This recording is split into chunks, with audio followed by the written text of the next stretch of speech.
Ayun na mga madiboy na pwede. Hindi kami dyan pinalayas o maghuhugas ng kawali dyan sa ilog ng aking mga pamangkin. Nag-asa balutan ako kasama ng aking mga pamangkin kasi pinalayas ako ni Maderes. Bulinaw na alang. Lagi na daw kasi ako nagbabarag-barag dahil na mga natitira sa langasngag. Eh heto na dito naman ako sa ilog ng Kuwa at Basud Tabaco City hindi para mag-ambag ng libag sa ilog na ito. Dito ko nga pala naisipan na magluto-luto at mag-food trip. Nahuna mo ba talaga ang matibayan magluto? Uy sus Mariosa. Sa tapat nga pala ito ng bahay namin at matagal-tagal na rin nahuli ako ditong bumaba.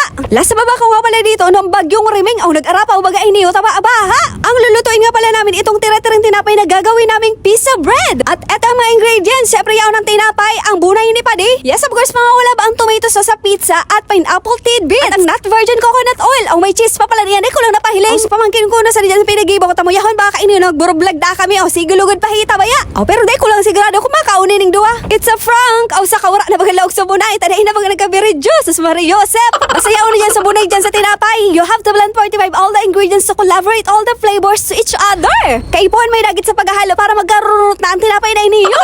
Araw kang pagrurot kang puso mo. Bulinaw na alam. And after that, you have to painit na kawali. If the kawali is hot, put now the not virgin coconut oil. At nang mainit ng not virgin coconut oil, nilagay ko na ang nilamutak, dinurog na tinapay with egg. Kaipuan na luway-luway na doon-doonan. O ano naman yung pag-iisip mo, Charis? O sa katapatawaran man kita, o may nagpaanod baya. Bulis kita niya naman sa naong. O bati nasa pagdoon-doon kita. O doon na para mag-form siya into pizza. O may nalinig ba sa nabagaw ang salog na iniyo pag binabaha? Tapi ganod na ba paduman sa dagat kan sa roke? O sana man lamang wag na tong tapunan o balantoyan ang salog na iniyo. O imbis na malinig, makala mo taw man lamang. Kasi nung bata pa ako, lagi ako dito naglalaro at naliligo. Dahil nga mahangin parang hindi maluluto yung ibabaw ng pizza, tinakpan ko muna ito ng dahon ng gabi. Alam mo kung maluluto naman ito kahit ito lang na dahon ang pangtakip. Takang ka-excited ang mga na bumawa dito sa salog. Nagkaralingawan sa mga dapat darahon. O diba, it's beautiful like me, Charis. At nilagyan ko na rin nga ito ng tomato sauce at ng pineapple tidbits to promote peace and order.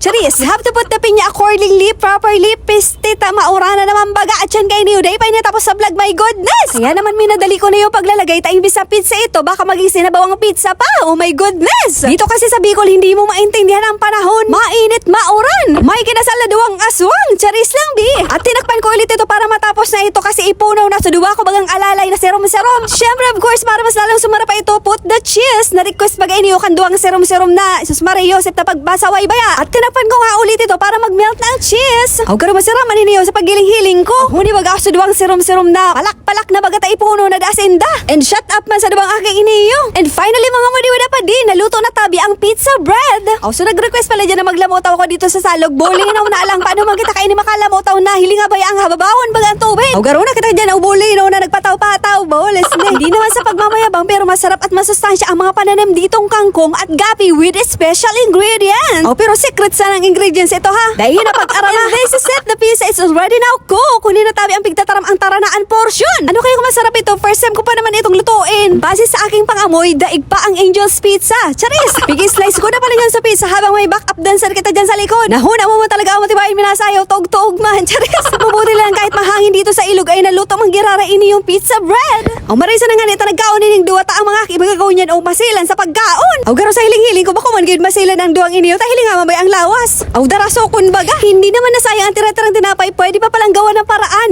Kaya kung may tira-tira ka pa dyan na tinapay, aw gawin mo na rin ito. Pero kung tira-tira lang ang pagmamahal niya sa'yo, aw baya inaan na malapaan. Itapok mo na. Boles na eh. Aw hiling mamagaw naman sa mga kuwinaluto ta hiling nga baya. Muyahon baka duwang iniyo, pwede ho na talaga akong umago. Ganda nga palang tumambay dito lalo na paghapon dito sa ilog kasi maganda dito ang view ng sunset. O pero kung may bagyo, grabe ho na minabaha ang salog na iniyo talagang minaapaw. Yan nga pala nasa likod ng background ko ang Basud Tabaco City at ang nasa harapan ko naman ang Kubo Tabaco City na maraming magaganda at marami din na chismosa. Bulino na alam.